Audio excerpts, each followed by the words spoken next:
घर बैठ मंदिर बनाइब तीर्थ करना जाइब सखिया।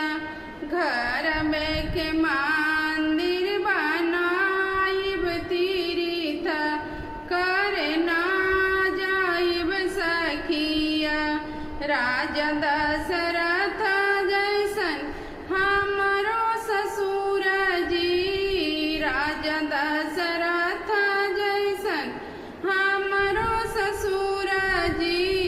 सासु कौशल्या ऐसन माई तीर्थ करना जाइब सखिया। सासु कौशल्या जैसन माई तीर्थ करना जाइब सखिया। घर बैठ मंदिर बनाइब तीर्थ करना जाइब सखिया।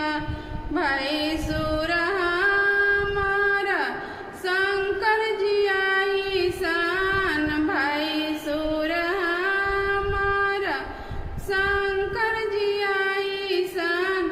गोतनी के पार्वती बनाइब तीर्थ करना जइबो सखिया।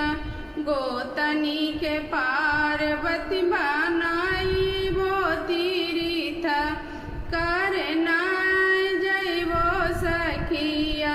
घरवे के मंदिर बनाइबो तीर्थ करना जइबो सखिया। राजा श्री राम ऐसन स्वामी जी हमारे, राजा श्री राम ऐसन स्वामी जी हमार। सुबह शाम चरण दबाइबो तीर्थ करना जइबो सखिया।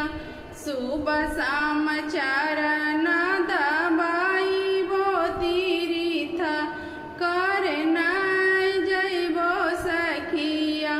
घर बैठ मंदिर बनाइबो तीर्थ करना जइबो सखिया। तुलसी के जैसन छोटकी ननदिया, तुलसी के जैसन छोटकी ननदिया। सुबह शाम आरती देखाइबो तीर्थ करना जइबो सखिया। सुबह शाम